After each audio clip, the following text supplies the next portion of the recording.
Oh, aye. Oi! Alright, so, gonna give this another shot tonight. We're gonna do sushi.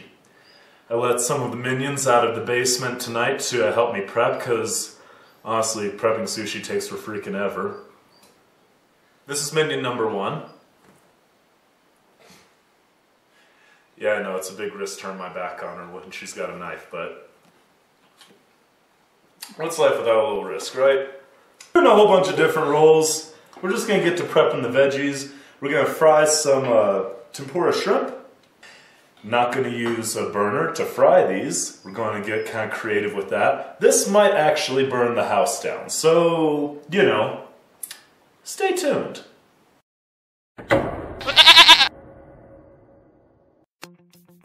So yeah, minion 1, slicing up some avocado. Pretty straightforward. She has elected to quarter her avocado for easy peeling before slicing it into these thin strips. Yeah, pretty straightforward really.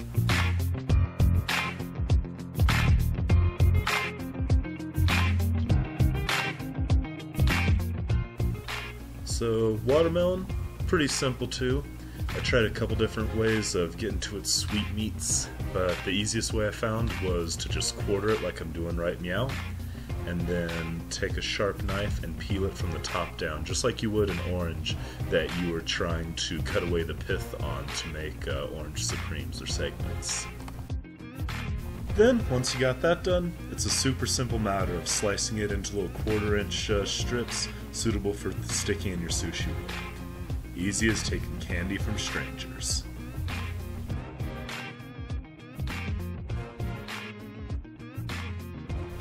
So here we got minion number 1, cleaning some shrimp. After she's removed the shell, legs, and tail, and kept her composure after being pelted with other discarded shells, she's going to take a knife, draw it along the backside of the shrimp to try and clean out the mud vein. Really, really important that you get that mud vein out of there.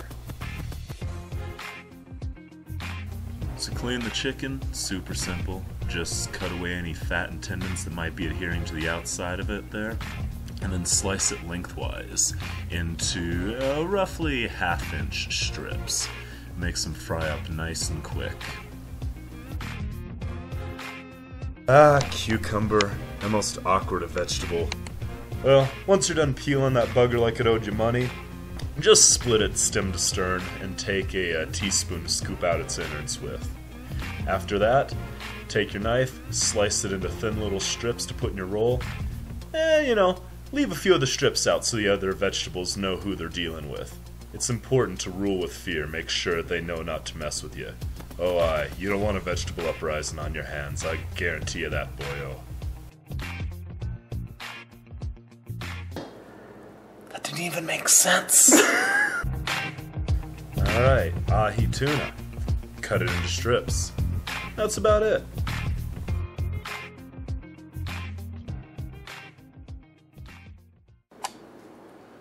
Alright, so it looks like we got... No, we're missing something. Bacon.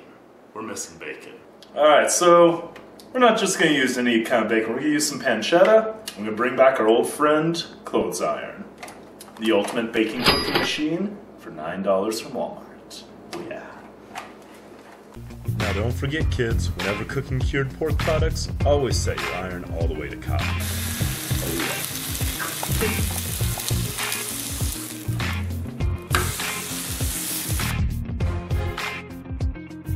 Now of course, this probably goes without saying, but remember to always use your bare hands when trying to flip the bacon you've been grilling.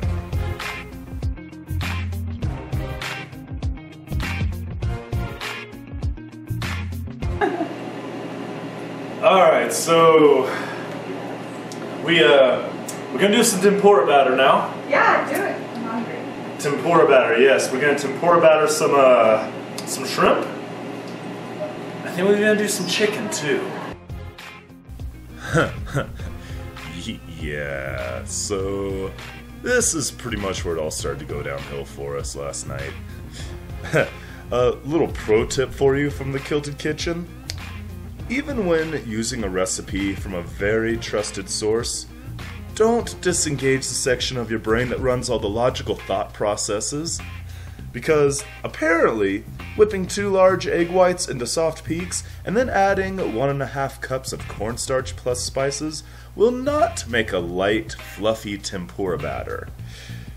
Instead, it will give you something that's less like a light, fluffy tempura batter and a little more like this. Poke it again! Poke it again! Oh.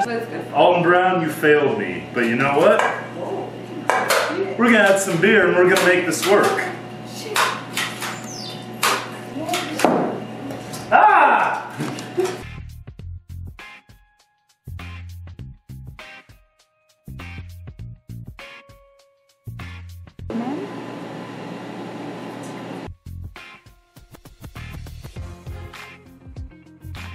This might actually work.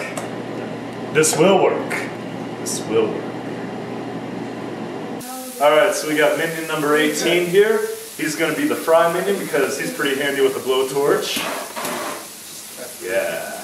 So, here's what we're going to do. If you don't have an oven, and you're not averse to the idea of burning down whatever crappy place you live in, you can heat up your oil using, what is it, nap gas? Nap gas, yeah. Nap gas, alright. Nap gas burns hotter. So, yeah, things could go horribly wrong in just a moment. This is going to be fun though, we'll find out.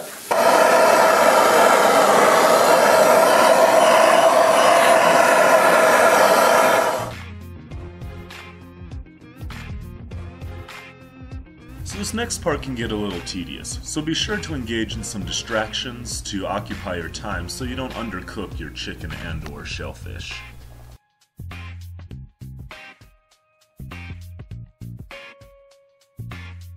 Jiggle, jiggle, jiggle, jiggle, shake. Oh my god, yes! Go! Yep. Jiggle, jiggle, jiggle, shake.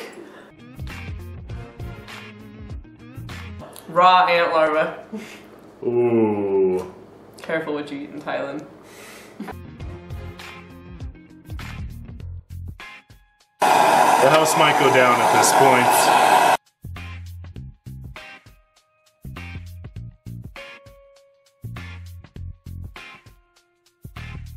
Did it. Did it. Did it. Did it. Did it. Did it. Did it. Did it. Did it.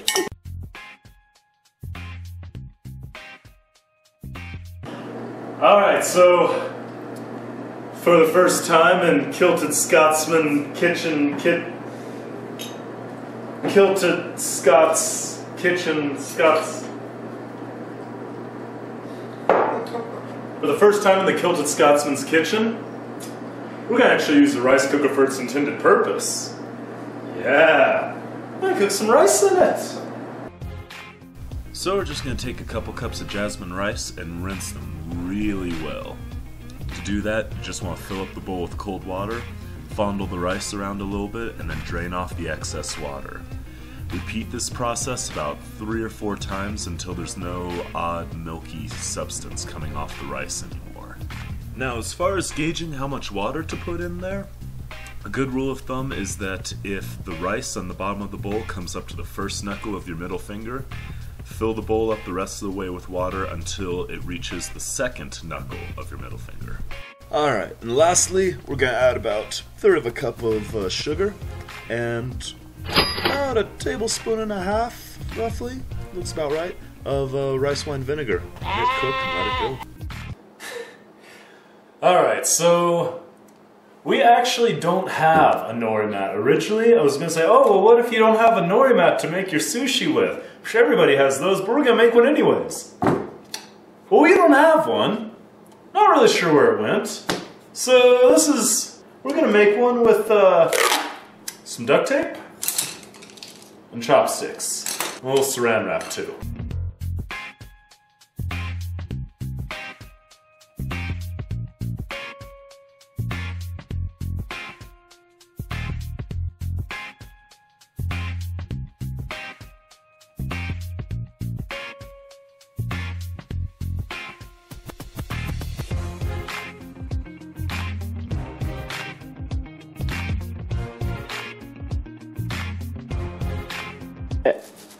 Handmade nori mat. Oh yeah. Alright, So as soon as your rice is done cooking, take some out and throw it in a bowl so it has time to cool down enough for you to work with. Okay, so we've got the re-roll. That's like, we got some ahi tuna, watermelon, avocado, cucumber, pickled sushi ginger. We've got the redneck roll. We've got some fried chicken, some watermelon, a little avocado. Some people have been lobbying for ranch. Maybe. I don't know, we got some other, we got some crab. We should probably use that in something. Yeah. Oh, we got bacon! Yeah! We're gonna slip that in there somewhere. I don't know, we'll figure it out.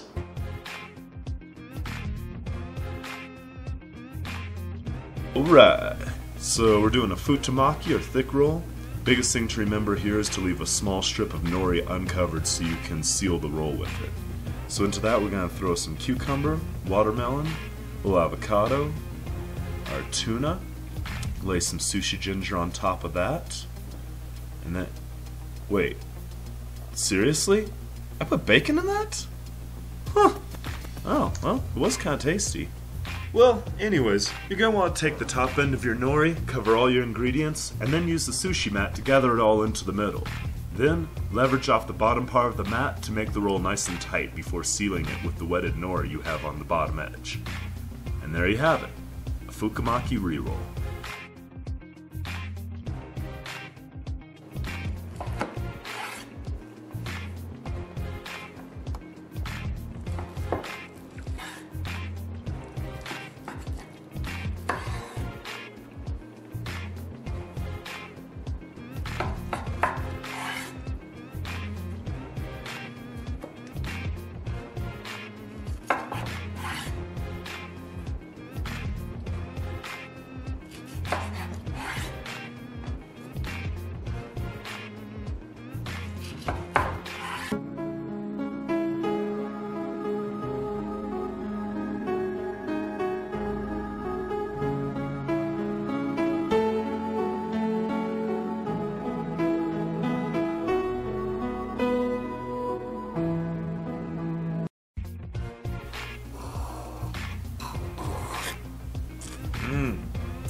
Alright, so we're going to do one of those fancy inside-out rolls.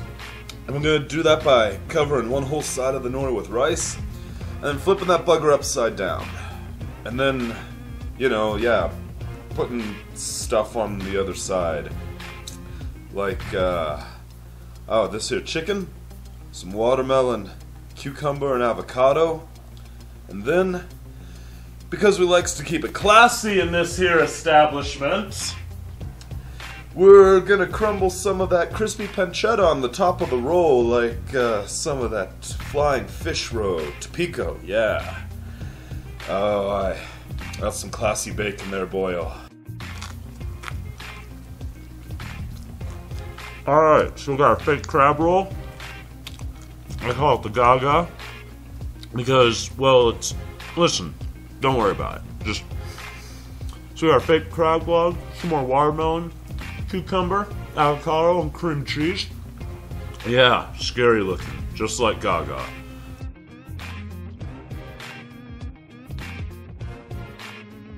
Remember, thug means never having to say ridiculous catchphrases.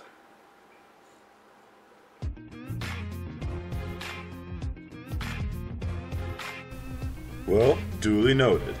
Now get back to subtitling for I sick the honey badgers on ye.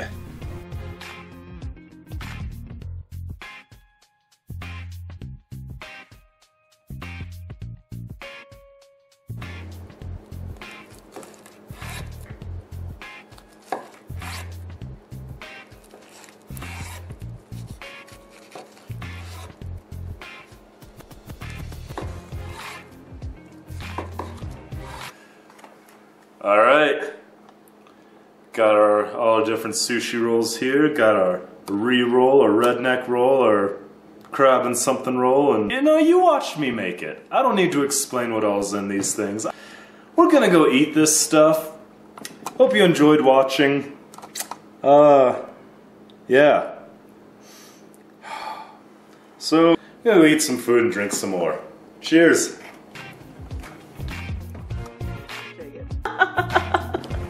We may eat her first.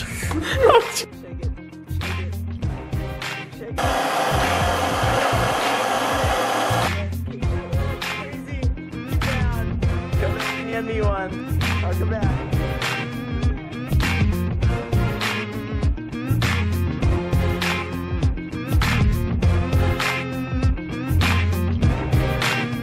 Why did she just murder that guy to sleep? Because he paid his rent every month. How true. Ding, ding. Ah.